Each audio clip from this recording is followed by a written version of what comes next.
अस्सलाम वालेकुम and welcome to जोर का जोर। आई होप आप लोग खैरियत से होंगे। Another brilliant match played yesterday and brilliant in a sense कि पेशावर ज़ल्मी ने बहुत अच्छा खेला and Karachi Kings made sure कि भाई नहीं जीतना तो नहीं जीतना, नहीं जीतेंगे चाहे हम जितनी दफ़ा मैच में कम बैक करने की कोशिश करें, but we can not win it. And yes, Karachi did the same mistakes. बात करेंगे इसके हवाले से। मैं हूं सवेरा पाशा और मेरे साथ मौजूद हैं अदील अजहर। अस्सलाम वालेकुम एंड गुड इवनिंग आप सबको। देखिए जी, मैं तो कराची किंग्स की परफॉर्मेंस के बाद सोग में आज ब्लैक में आया हूँ, लेकिन सवेरा ज़ल्मी को ट्रिब्यूट देने को आज फुल येलो में, स्पार्कलिंग इन येलो कलर। मैं तो डर रही थी। वैसे मैंने ये नोट नहीं की थी, मैं सिर्फ ये डरते डरते आई थी कि लाला जो है ना आज मुझे किससे मिला देंगे, तो मैं बड़ा डरते डरते मैंने ये भड़कीला सा रंग पहना। नहीं, वेरी नाइस। अभी इमाम कालपोल अच्छा खासा हो चुका है। हाँ, नहीं बिल्कुल जी। अब लाला इस पे क्या बोल सकते थे, वो हम लाला पे छोड़ देंगे, बिकॉज थोड़ी देर में वो हमको जो है वो जूम पे ज्वाइन कर रहे होंगे। लेकिन हमारे जो लाहौर की स्टूडियोज की टीम है उनको हम खुशामदीद करते हैं। सो अस्सलाम वालेकुम Misbah, Iram and Imam, welcome back. How are you guys doing? वालेकुम अस्सलाम। वालेकुम अस्सलाम। ग्रेट। सवेरा, लाला भी थोड़ी देर में हमें जूम पे ज्वाइन कर रहे होंगे आई अज्यूम। तो जैसे ही वो ज्वाइन करते हैं हम उनको भी शामिल करेंगे, और इंजी भाई भी थोड़ी देर में हमें ज्वाइन कर लेंगे। उनको तो खास तौर से हम सुनना चाहेंगे कल के मैच के बाद, बिकॉज जाहिर है I think this was one of those match सवेरा जिसका आई थिंक प्री मैच हमने जितना तफसील से इस मैच को डिस्कस किया है, मेरे ख्याल से एक एक प्लेयर को उठा के मैच की हाइप थी ना सीरियसली। और जिस वक्त कल मैच चल भी रहा था, मैं बड़ा गौर से उसको जो है देख भी रहा था, और एक एक प्लेयर के हवाले से हम बात कर रहे थे। But there was some surprising performances today. Haseebullah out of nowhere he came, और उससे वाकई एक तो ज़ाहिर है वो क्योंकि कराची की पिटाई लग रही थी तो मुझे उसका अफसोस तो हो रहा था, लेकिन जो एक चीज़ थी और जो हमने आज एक्सपर्ट पैनल से हम बात भी करेंगे कि जो हमारे नई ब्रीड ऑफ प्लेयर्स आ रही है, ये 19, 20, 21 साल के लड़के, they are very brave players because एक मौके पे जब 2 रन्स पे 3 खिलाड़ी आउट थे, हमारी टिपिकल आदत ये होती we could have gone in our shells, लेकिन what a brave knock today. One should have been so proud of all these young guns। ये जो अभी ये जो नई लॉट ये जो आई है ना, ये नई ये कर रहे हैं डोमेस्टिक में लगातार।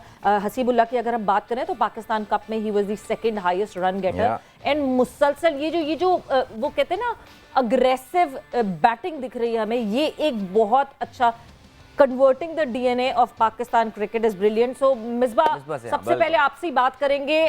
ऑन एंड ऑन इस PSL 8 ने बहुत दफा अब ये बात प्रूव कर दी है कि डोमेस्टिक के परफॉर्मेंस को लेकर आइए और वो आपको यही कमाल करके दिखाएंगे जो कल from the word go Haseebullah did. जी बिल्कुल, बड़ी खुशी हुई हसीबुल्लाह की, जो भी उसको चांस मिला और जो उसका कंट्रीब्यूशन है। आई थिंक प्रॉमिसिंग प्लेयर है। मुझे थोड़ा सा इसलिए भी अंदाज़ा है कि एक तो मैंने अंडर 19 में भी उसकी इनिंग्स देखी हैं, फिर फर्स्ट क्लास में भी, और फिर KPL में हमारे साथ था वो, उसने बड़े ज़बरदस्त वहाँ पे भी 2-3 इनिंग्स खेली। सबसे जो इम्पोर्टेंट चीज़ होती है वो एटीट्यूड होता है किसी भी प्लेयर का। आई थिंक कि वो जो सिचुएशन थी, उस सिचुएशन में आके इस तरह का खेलना, I mean you could go on any side, 3 पे 3 आउट, शेल में चले जाएं, लेकिन वो अल्लाह ने उसके लिए एक लिखा हुआ था चीज़ कि वो ओपनर है और खेला है 5वें नंबर पे, लेकिन आलमोस्ट उसको ओपनिंग की स्लॉट ही मिल गई 3 आउट होने की वजह से। तो यू नेवर नो कि जब टीम ऐसी सिचुएशन में आती है तो वो एक अपॉर्चुनिटी भी किसी ना किसी के लिए साथ लेके आ जाती है। तो आई थिंक ये जो ऐसी इनिंग्स है, वहाँ से खेलना, चांस मिलना कि जहाँ से बिल्कुल उसने अपने आप को एक मनवाने वाली बात है। तो I think I am really happy. और एक और चीज़ भी, ये मेरे साथ इरम बैठी हुई थी तो कल वो टीम बना रही थी कि कैसे टीम बनाए, तो मैंने कहा यार मुझे लग रहा है कि पेशावर की टीम एक ही सूरत में बनती है। ये हसीबुल्लाह को डाल दें राजापक्षा की जगह और मुजीब को डालें, जैसे भी डालें, राजापक्षा बाहर जाएंगे, एमर्जिंग की जगह हसीबुल्लाह आ जाएगा। तो ये मेरे से यही पूछ रहे थे कि वो तो ओपनर है, फिर कौन से नंबर पे खेले। तो मैंने यही कहा कि भाई उसका तो 5वें नंबर पे तभी रोल आएगा ना कि अल्लाह ना करे इनकी अगर ऊपर से कोलैप्स हो गया तो पिंडी की कंडीशंस में वो ज़्यादा बेहतर खेल सकता है। और अगर ऊपर वाले अच्छा खेल गए तो फिर तो वैसे ही इनके पास बैटिंग इतनी है कि उसकी बारी नहीं आनी। लेकिन बिल्कुल। मुजीब का टीम में आना बड़ा जरूरी Yes, है। I think, बहुत वो मुझे लगता है कि वो वही एग्जैक्टली हुआ और उसने उसको प्रूव भी किया। Great. I think very good for Peshawar Zalmi चलें, यहाँ से ऐसा- मैच जीतना। राइट, ऐसा करते हैं जरा वो मैच की कहते हैं ना, समरी पे। Misbah, practice makes perfect. Yeah. तो आपको हमने इतनी प्रेडिक्शंस करा दी हैं बिल्कुल, कि आपकी माशाल्लाह। प्रैक्टिस इतनी परफेक्ट हो गई है कि अब आप मैच सिनेरियो भी पूरा बता predict सकते करने हैं, लगे। बहुत आला। ऐसा करते हैं जी, इस मैच की जरा हम ऐसी समरी पे बात जो नहीं है, ये तो तुक्के ही होते हैं वैसे। हाँ, वैसे ऐसे ही होता है, लेकिन नहीं, थोड़ी बहुत एक इंस्टिंक्ट चाहिए होती है और वो इंस्टिंक्ट हर किसी की डेवलप नहीं हो सकती। ज़ाहिर है, you need some calibre for that, you need some experience for that. जरा मैच समरी पे एक बार नजर डाल लेते हैं, जिसमें ज़ाहिर है प्रोमिनेंट परफॉर्मर्स जो हैं वो भी हमारे सामने आ जाएंगे। कराची किंग्स ने वेल टॉस जीता और एक बार फिर उन्होंने कहा कि हम चेज करेंगे। वेल जाहिर है, एक डिबेटेबल एक उनका ये डिसीजन है, हम इस पे काफ़ी बात कर चुके हैं, लेकिन पेशावर को उन्होंने बैटिंग दी। आमिर का ब्रिलियंट स्पेल, 4 विकेटें आमिर ने ओवरऑल हासिल की, लेकिन that first spell was amazing. Aamir ने LBWs किए तीनों को और बहुत ज़बरदस्त उन्होंने 12 बॉलिंग की, लेकिन फिर उसके बाद amazing remarkable comeback by Peshawar Zalmi. 197 run बनाने में वो कामयाब हुए। रोहमान पावल उनके मेन रन गेटर रहे, जिन्होंने 34 गेंदों में 64 रन बनाए। और कराची किंग्स की जो लैक ऑफ डेप्थ थी इन बॉलिंग, यानी आमिर के बाद फिर जिस तरह उन्होंने स्पिनर्स को टारगेट किया, चाहे वो शमसी हो या इमाद, वो काफ़ी हद तक एक्सपोज हुई। आमिर यामीन ने काफ़ी रन दिए। Akif Javed went for 58 of his 4। जवाब में कराची किंग्स का आगाज़ तो गनीमत था, लेकिन पहली विकेट गिरने के बाद well you've got to say they were never in the chase। And में कुछ rear guard action Imad Wasim ने ज़रूर किया, but that didn't really help because शायद उस वक्त तक मैच उनके हाथ से निकल चुका था। इमाद ने अच्छी इनिंग के लिए 57 रन बनाए 30 गेंदों पे, जिसमें 10 चौके और 1 छक्का शामिल था। बेन कटिंग ने थोड़ा सा उनका साथ दिया, 15 रन बनाए 13 गेंदों पे। मैथ्यू वेड ने 57 रन बनाए 41 बॉलों पे, लेकिन उसके अलावा कोई खातिर ख्वाह कारकर्दगी नहीं रही। 3 विकेटें हासिल की अजमतुल्ला उमरज़ई ने और 3 विकेटें ही हासिल की आमिर जमाल ने, लेकिन बहुत नपीतुली बॉलिंग इसके साथ साथ मुजीबुर रहमान ने की, जैसे कि मिसबा ने अभी जिक्र किया, 2 खिलाड़ी उन्होंने भी आउट किए। सो बहरहाल जी, ये हो गया इस मैच का सिलसिला। कराची किंग्स को जो है वो शिकस्त हुई इसमें 24 रन से। अब ऐसा करते हैं कि जी लगे बंदे हम ज़रा पॉइंट्स टेबल पर जो है वो भी नज़र डाल लेते हैं। और पॉइंट टेबल पर ऑफ कोर्स लाहौर कलंदर्स अभी भी टॉप पर है। नेचुरली आज वो फिर एक्शन में होने वाले हैं। लेट्स सी, वैसे आज के मैच के बाद ही मोस्ट प्रॉब्ली वो अगर आज हार भी जाते हैं तो they will stay at the top because net run rate का डिफरेंस काफ़ी ज़्यादा है। Multan Sultan number 2, Islamabad United same as yesterday, लेकिन जो तब्दीली आई है वो there is a switch over between Peshawar Zalmi and Karachi. Peshawar अब 1 मैच इन हैंड के साथ 6 पॉइंट्स लेकर नंबर 4 पे आ गया है क्वालिफिकेशन जोन में, they are number 4। Karachi kings जो है सबसे ज़्यादा मैचेस खेल चुका है 7 और 5वें नंबर पे है, 4 पॉइंट्स उनके सिर्फ हैं।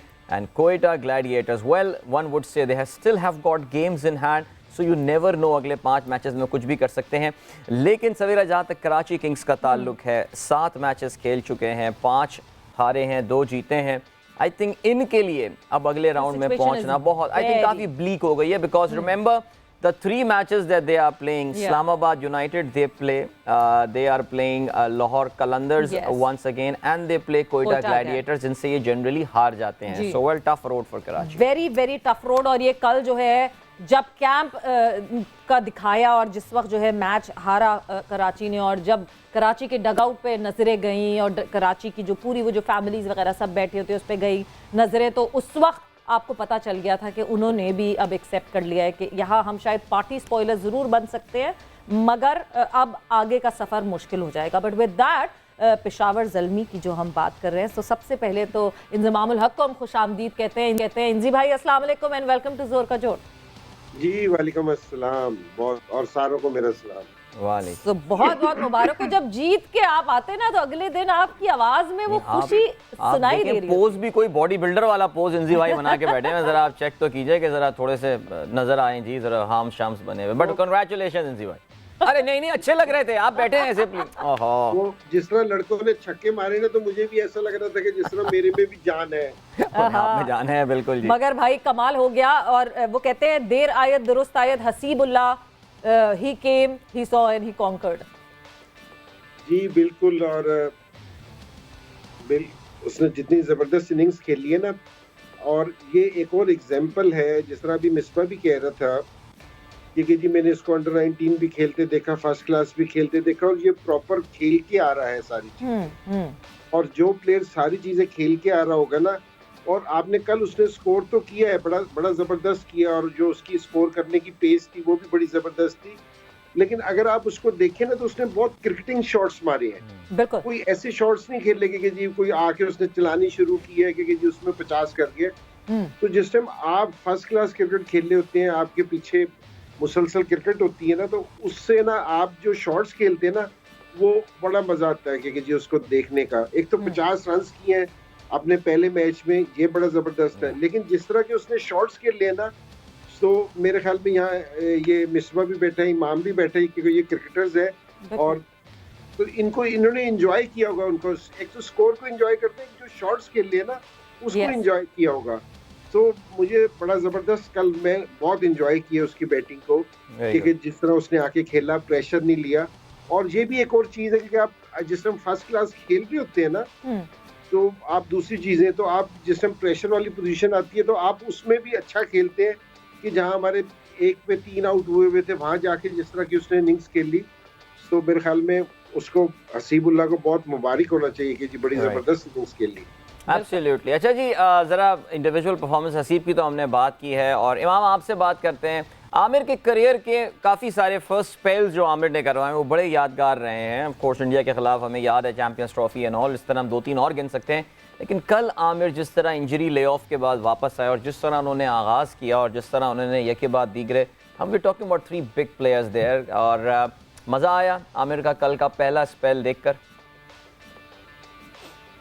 जी बिल्कुल, देखें फ्रेश लग रहे थे, बॉडी बहुत फ्रेश लग रही थी, क्योंकि बीपीएल भी पूरा सीज़न खेल के आए थे, उससे पहले टी10 वगैरह भी खेल रहे थे, तो वो एक रेस्ट उनको मेरे ख्याल से चाहिए भी था 2 मैचेस का। और उसके बाद देखें जब आपका आगे से बॉल स्विंग होता है ना, जब आपका आगे जोर लगता है, तो इसका मतलब है कि आपकी बॉडी फ्रेश है और आपकी बॉडी आपका साथ दे रही है। तो ऑब्वियसली मेरे लिए खुशी की बात है कि आमिर का कराची के लिए अनफॉर्चुनेटली वो जीत तो नहीं सके, लेकिन उनकी इंडिविजुअल परफॉर्मेंसेज अच्छी थी। देखें ये जो मैच हुआ है ये बहुत मुश्किल होता है, 10 मैचों में 1 या 2 मैचेस होते हैं कि आपके 2 ओवर में 3 आउट हो जाएं, वो भी टी20 में, और उसके बाद आप कम बैक करें। लेकिन आमिर की मेरे ख्याल से जो परफॉर्मेंसेज है वो सारी अंडर शेडो हो गई बिकॉज ऑफ द पावर और जो हसीबुल्लाह ने खेली है। लेकिन आमिर ने जो सही यूटिलाइज़ किया, जिसकी हम कल बात भी कर रहे थे कि पिंडी में नया बॉल स्विंग होता है क्योंकि उधर का वेदर अभी थोड़ा सा चिली है और वहाँ पे बॉल ज़रा शुरू में 2 ओवर जो है स्विंग होता है। तो आमिर ने बहुत अच्छी बॉलिंग की, जो उससे कराची और वसीम भाई और इमाद जो है मेरे ख्याल से एक्सपेक्ट कर रहे होंगे कि आमिर बहुत सीनियर बॉलर हैं, और आमिर ने बहुत अच्छी बॉलिंग की, तो उसका क्रेडिट उनको जाता है।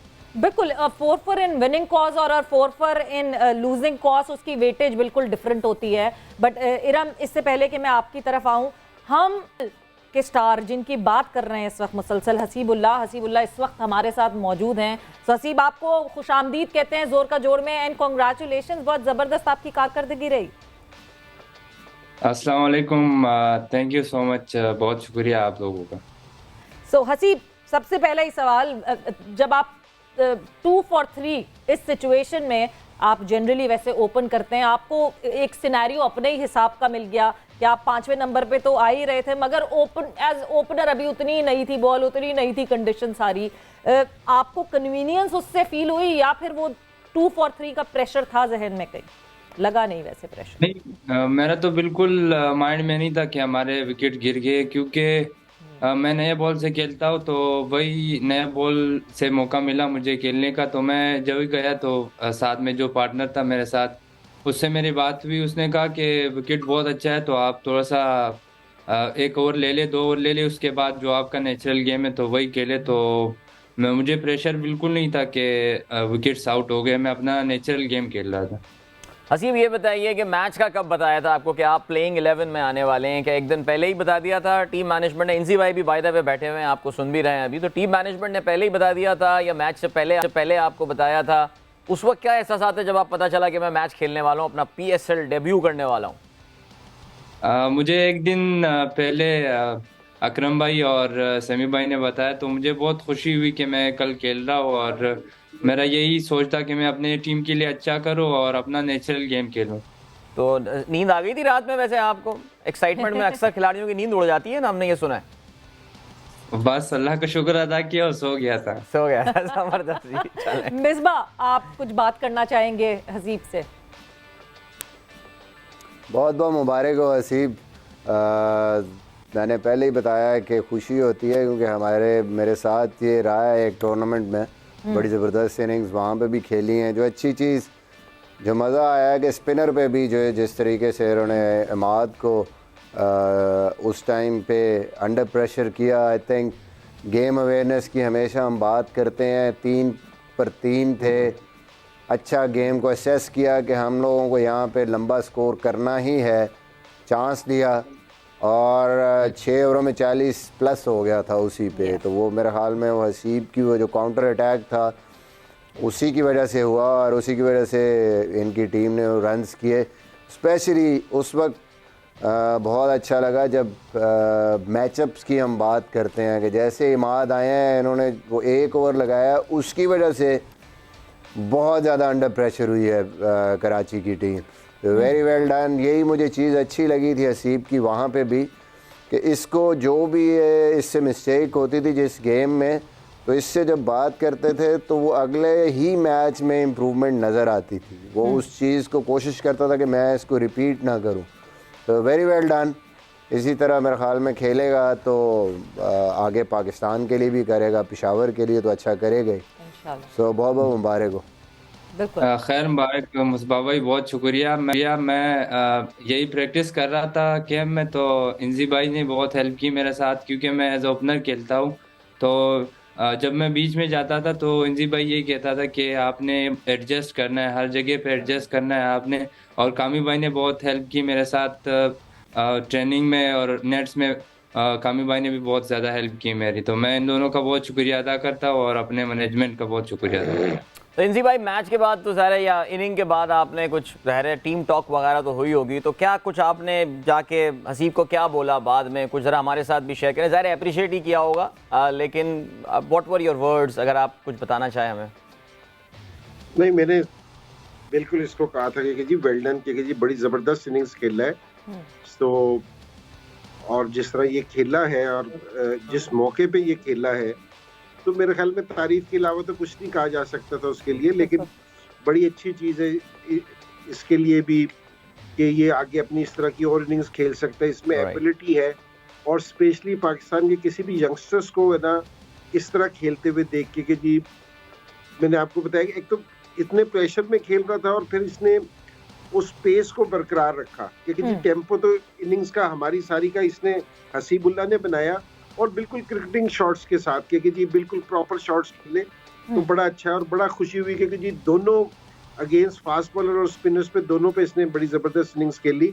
इसका कॉन्फिडेंस बड़ा ज़बरदस्त है। तो मैं तो इसको गुड लक कहूँगा कि जी रेस्ट ऑफ जो मैचेस हैं हमारे दूसरे उनके लिए, और इसी तरह ये अपनी मेहनत करता रहे तो बड़ा अच्छा है इंशाल्लाह। I would like Iram to contribute something के इरम जो है, अगर आप हसीब से कोई बात करना चाहती हो, उनको अप्रिशिएट करना चाहती हो, what do you want to say? जी बिल्कुल, अभी यही हम लोग यही बात कर रहे थे कि ये जो हसीब की इनिंग थी, ये मुझे बिल्कुल सेम मुझे अपनी साउथ अफ्रीका वाली इनिंग जो है वो याद आ गई। ये भी 3-4-3 थे, हम भी 3-4-3 थे। और मैं जब अंदर गई, जिस तरह हसीब आया, बिल्कुल वाकई ये बहुत अच्छी चीज़ थी कि इसने बिल्कुल कोई प्रेशर नहीं लिया और इजी होके खेल रहा था। इसने अपने माइंड में नहीं सोचा कि यार हारिस भी आउट हो गया, मेन बैटर हमारा बाबर भी आउट हो गया। तो ये बहुत अच्छी चीज़ थी। और जो मेन चीज़ इसकी थी कि ये मैच विनिंग इनिंग थी, कि इसकी टीम जीत गई, तो ये बहुत अच्छी चीज़ थी। तो मैं इसी तरह मैं आपको बहुत ज़्यादा बेस्ट विशेस कहती हूँ। आगे अभी टूर्नामेंट रहता है, ऐसे ही खेलते जाओ। प्रेशर सिचुएशन आएंगी और इससे ज़्यादा आएंगी, पैनिक नहीं करना। और जैसे आपका जो स्टाइल है ना कि आप टेंशन फ्री होके खेलते हो, आपने वही खेलनी और अपनी गेम करनी। Good luck. इंशाल्लाह। थैंक यू सो मच, बहुत शुक्रिया। हसीब, आपका ताल्लुक़ पिशीन से है, कोयटा के करीब वहाँ से, और कुछ ज़रा अपने बचपन के बारे में बताइए। क्रिकेट कब से खेलना शुरू की? बिकॉज जो नए प्लेयर्स होते हैं उनके बारे में ज़रा हम ये जानना भी चाहते हैं, हमारे जो व्यूअर्स होते हैं वो भी जानना चाहते हैं। कौन इंस्पिरेशन था आपके जब आप छोटे थे? घर में किसने मदद की? कुछ ज़रा बताइए अपने बारे में। बिल्कुल, मुझे बहुत शौक था बचपन से, क्योंकि हमारी जो अपनी घर की टीम है उसमें से हम 9 घर के खेलते। तो मेरा वालिद साहब खुद फर्स्ट क्लास क्रिकेटर है और मेरे चचा भी फर्स्ट क्लास क्रिकेटर है। शुरू में चचा ने बहुत हेल्प की मेरे साथ, वो एज ए कीपर भी है, तो वो कीपिंग का प्रैक्टिस करवाता था, ट्रेनिंग करवाता था और बैटिंग करवाता था। बाद में मेरे वालिद साहब ने बहुत हेल्प की और अभी भी वही हेल्प कर रहा है, तो मैं बहुत शुक्रगुजार उन लोगों का, क्योंकि हमारे तरफ ग्राउंड्स नहीं है, ना कोई एकेडमीज वगैरह है, तो हमने खुद अपने लिए एक नेट बनाया है, तो वहाँ पे वो आके मुझे बताते हैं और मुझे बहुत कुछ सिखाते हैं, तो मैं इन लोगों का बहुत शुक्रगुजार। और उसके बाद हमारे बलूचिस्तान के जितने भी कोचेज हैं, जिस तरह असलम शेख है और हुसैनी सर है और बाकी जो भी है, तो उन लोगों ने बहुत सपोर्ट किया मुझे यहाँ तक आने में। बिल्कुल। और मैं इमाम, हम जब बार बार एक बात कहते हैं कि अपने लोकल टैलेंट को पहचानना जो है वो हमारी इन फ्रेंचाइजीज के लिए बहुत ज़रूरी है। आज जबकि कोयटा ग्लैडिएटर का मैच है, हमें पता है Quetta is struggling that way, but अगर आपको अपने लोकल टैलेंट के हवाले से इंफॉर्मेशन नहीं होगी, मुझे लगता है हसीब को सबसे पहले शायद कोयटा को रिप्रेजेंट करना चाहिए था। तो ये जो लोकल टैलेंट की इंफॉर्मेशन और लोकल टैलेंट को अंडरस्टैंड करना, ये आज इंपॉर्टेंट शो कर रहा है आपको।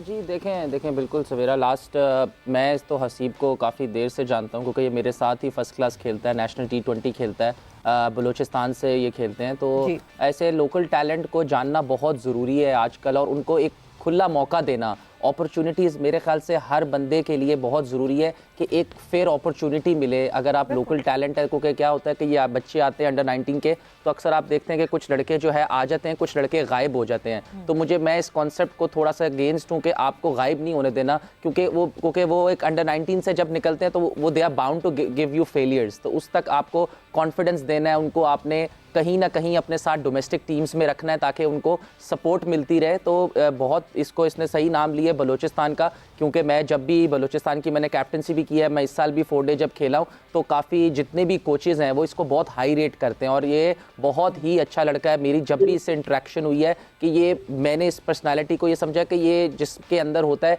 कि he always wants to do something special, क्योंकि मुझे याद है अक्सर ये कहता रहता कि मुझे ऊपर भेजो, क्योंकि 4 डे में ये ज़रा विकेट कीपर था तो नीचे खेल रहा था, तो तब भी ये मुशी भाई को कोशिश करता था कि किसी तरह कहे कि यार मैंने ना ऊपर खेलना है, तो वो एक हंगर होता है कि कुछ करने का, तो ये बहुत अच्छी चीज़ है। और आप देखें, मुझे जो सबसे इसकी कल इनिंग्स की अच्छी लगी ना, एक ऐसा लगा बहुत क्लीन हिटिंग कर रहा था, तो वो एक मुझे बहुत अरसे बाद एक नया डोमेस्टिक का प्लेयर्स लगा कि जो जहाँ का बॉल है वो वहाँ पे ही खेल रहा है। इसने एक्स्ट्रा कवर पे भी मारा, मिड ऑन के ऊपर से छक्का मारा, स्वीप भी मारी, और बहुत अच्छा लगा। और ये तभी होता है, बार बार हमारे सामने वही एग्जाम्पल्स आती हैं जो आप देखें जब आप डोमेस्टिक का पूरा मिसबा भाई वाली बात कि आप पूरा एक सर्किट खेलते हो, आप पूरा पाकिस्तान कप खेलते हो, 2 साल से फर्स्ट क्लास खेल रहा है। इस साल इसने फर्स्ट क्लास में भी डेब्यू में भी 100 किया था, और डेब्यू 100 किया था। उसके बाद आप नेशनल T20 भी खेलते हो, तो उसके बाद आपके फेलियर्स भी होते हैं, आपके सक्सेस भी होती है, तो उसके बाद जब आप PSL खेलते हो ना, तो आप काफ़ी इनफ क्रिकेट खेल लेते हो, तो उसमें आपके सक्सेस का जो रेट होता है ना वो ज़्यादा होता है, तो इसको इस फ़ायदा हुआ होगा। और इट्स जस्ट केरम वाली बात मैं करूँगा रिपीट कि अभी बहुत क्रिकेट है, अभी आगे और मैचेस हैं और अच्छी है, तो बस फोकस नहीं लूज़ करना और इसी तरह ही खेलते रहो। हसीब, आपने पाकिस्तान से अंडर 16 भी खेली है, राइट? जी बिल्कुल।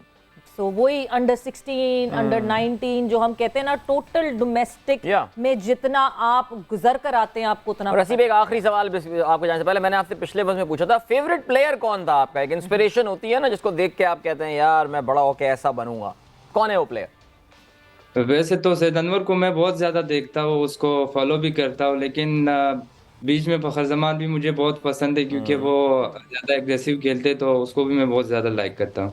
जबरदस्त। अच्छा हसीब, आखिरी सवाल एक जाते जाते एक और, के मॉडर्न क्रिकेट के हिसाब से आपको ये पता है कि अब जो है ना फ्लोटर्स हैं, आप अगर ओपनर हैं तो आपको चौथे पे भी खेलना पड़ जाएगा कभी, जिस तरह अब खेल रहे हैं आप पेशावर में।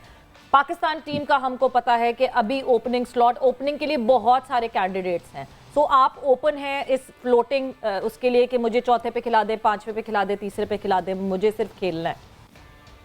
बिल्कुल, मैंने सेमी से यही कहा था, उसने कहा कि आप पीछे एडजस्ट कर सकते हो, मैं आपको खिला रहा हूँ। मैंने कहा जो भी पोजीशन हो मैं रेडी और मैं एडजस्ट करूंगा। Great great, thank you so much Haseeb, thank you, बहुत अच्छा लगा आपसे बात करके, एंड गुड लक बाकी टूर्नामेंट के लिए, बहुत सारी दुआएं। पेशावर ज़ल्मी के अपकमिंग हम कहेंगे कि जी टैलेंट हसीबुल्लाह से अभी हम बात कर रहे थे और उनके बारे में भी आपको जानने का मौका मिला, सो थैंक यू हसीब, बहुत बहुत शुक्रिया आपका।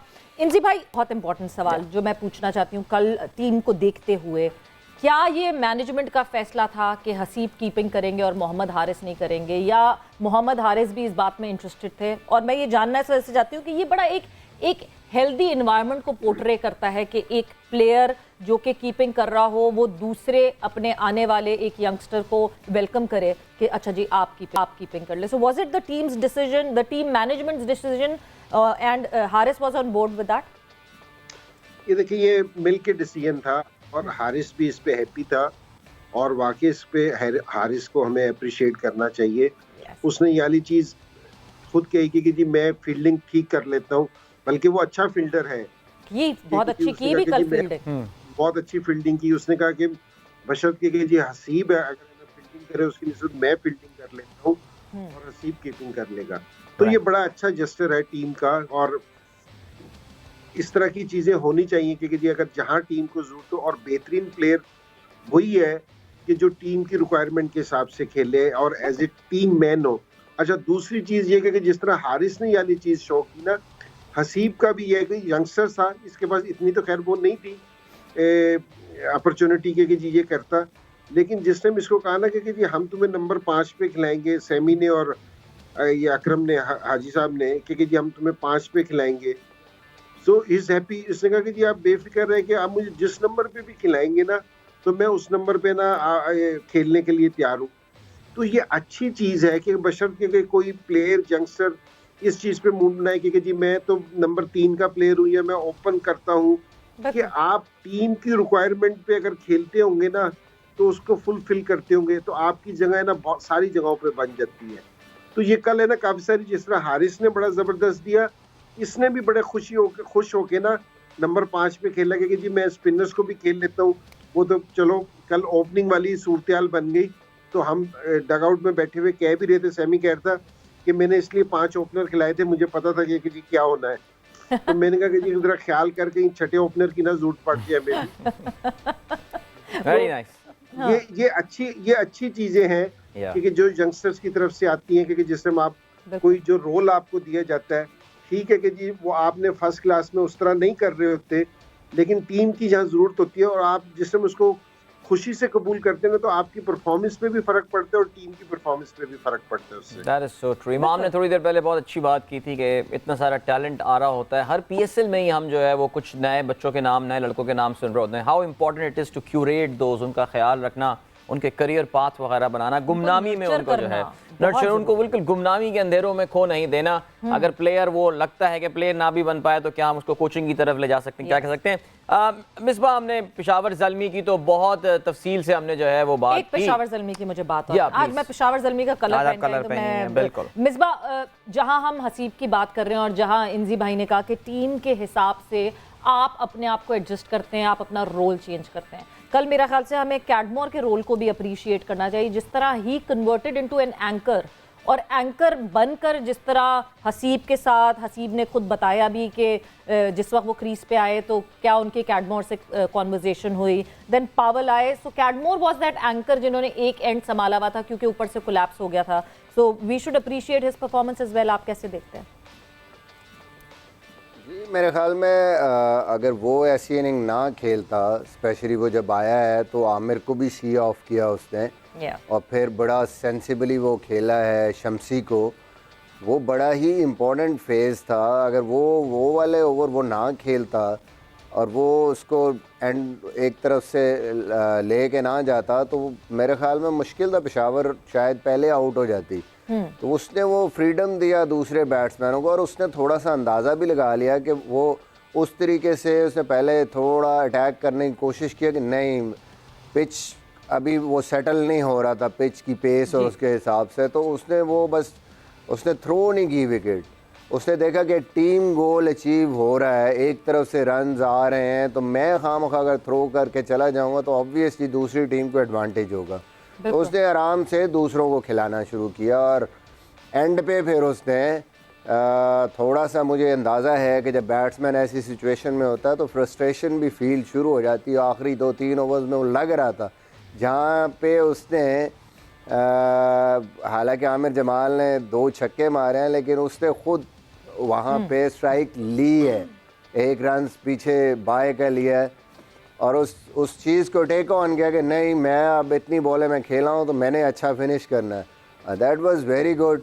फिर उसने उस पर 3 बाउंड्रियाँ भी मारी हैं और एक ऐसा स्कोर वहाँ पे गया। तो ये एक एग्जाम्पल है ये किसी भी प्लेयर के लिए, थ्रो करके अगर आप जाएंगे ऐसी सिचुएशन में, आप खड़े रहेंगे, टीम गोल अगर अचीव हो रहा है, उसको लेके चलता है, तो कहीं ना कहीं आप अपॉर्चुनिटी आती है। आपकी पार्टनरशिप ज़रूरी है, लाजमी नहीं कि आपकी वाह हो और आप स्कोर कर रहे हैं। अगर आपका पार्टनर भी कर रहा है और उसको आप सपोर्ट कर रहे हैं, तो एटलीस्ट आपका टीम गोल अचीव हो रहा है। आई थॉट कि थोड़ी डिफरेंट इनिंग थी, ऐसे वो प्लेयर नहीं है, बट स्टिल किसी भी और परफॉर्मेंस की तरह ये भी उतनी ही इफेक्टिव थी जितनी मैं समझता हूँ कि पावल की इनिंग थी या जितनी हसीबुल्ला की। No doubt about it. आखिरी ओवर वो 21 run that made the difference, जिसमें Absolutely. कोई 10 या 14 रन तो मुझे कैडमोर के ही दिख रहे हैं और 24 ही मार्जिन था of course of the defeat. बहरहाल चलें जी, अब जरा देखते हैं, जरा बात करते हैं कराची किंग्स के हवाले से, बिकॉज अब तो पूरे प्रोग्राम में हमने ज़ाहिर है इंजी भाई की मोहब्बत में हमने जो है और सवेरा की शर्ट की रिस्पेक्ट में जो है हमने आज पेशावर ज़ल्मी का ही जिक्र किया, लेकिन अब ज़रा हम बात करते हैं कराची किंग्स के हवाले से, बिकॉज इमाम अब ऐसा लग रहा है गुजरते वक्त के साथ अब कराची किंग्स के लिए दरवाजे जो है ना, कम से कम अगर बंद नहीं तो कम से कम वो उसके ना वो कब्जे जाम जरूर होना शुरू हो गए, वो खुलने अब जरा मुश्किल हो जाएंगे उनके लिए, because they have to win all 3 matches now. इसमें तो खैर कोई शक नहीं है। इमाम कल हमने शर्जील की हम बात कर रहे थे, शर्जील को खिलाया जा सकता है, लेकिन उन्होंने प्रेफर किया एक दिन पहले आए हुए रॉसलिंगटन को कि वो आके खेलेंगे, और उन्होंने थोड़े बहुत रन भी स्कोर किए। फिर उसके बाद वेयर डू यू थिंक, उनकी बॉलिंग में तो हमें पता है कि जी जिस तरह उन्होंने चार्ज किया, आई थिंक टॉप, बैटिंग में आपको क्या लगता है, where did they lose the plot? Start इतना ख़राब तो नहीं हुआ था, विंस की कमी भी ज़ाहिर है महसूस कर रही होगी, लेकिन where do you think they got it wrong बीच में?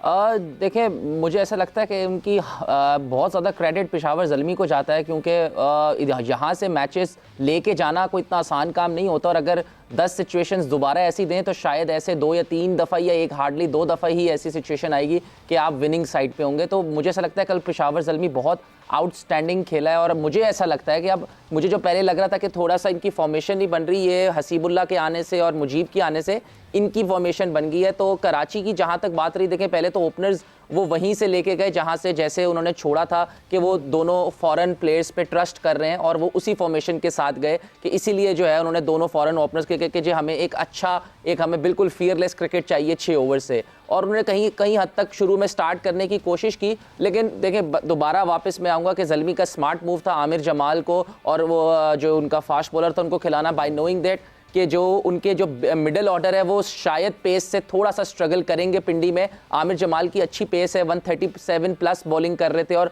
उन्होंने भी बेहतर बॉलिंग की। तो स्मार्ट, मैं आपको कहूँगा कि एक कैप्टनसी भी थी और स्मार्ट थिंक टैंक था, जिस वजह से उन्होंने, आप देखें, फ्रीली बीच में गेम को एक दफ़ा साइड पे ही कर दिया था। और देखें, मुझे ऐसा लगता है कराची इतनी बुरी क्रिकेट नहीं खेला बीच में, बट अनफॉर्चुनेटली वो गेम को फिनिश नहीं कर पाए और कुछ चीज़ें उनके फेवर में नहीं आ सकी। और शर्जील और हैदर का मैं स्टिल बिलीव करता हूँ कि उनको वहाँ का था कि वो काफ़ी, मुझे ऐसा लगता है टूर्नामेंट के पे जब आपने जिस पे रिलाई किया होता है वो 3 मैचेस में वैसा नहीं चले, तो दोबारा से फॉर्मेशन बनानी पड़ी उन्हें कि पहले वो मेरे ख्याल से मैथ्यू वुड को मिडिल ऑर्डर में यूज़ कर रहे थे, मगर हैदर और शर्जील के नहीं आने से उन्होंने दोबारा फॉर्मेशन चेंज की। तो इसी चक्कर में अभी तक उनको समझ नहीं आए। लेकिन आप इंडिविजुअल देखें, मैडी बहुत अच्छी परफॉर्मेंसेस दे रहा है, लेकिन मुझे लगता है कि वो खुद ही अपने आप को ब्लेम करेंगे कि जब वो अपने आप को देखेंगे कि यार हमने कहाँ का गलती की। तो कुछ ऐसी कोई मुझे स्पेसिफिक नहीं लग रहा कि यार यहाँ पे गलती की। बॉलिंग तो उनकी ऑब्वियसली थी थोड़ा सा कि वीक लिंक, लेकिन बैटिंग भी कुछ ऐसे वो मैचेस करीब ज़रूर लाए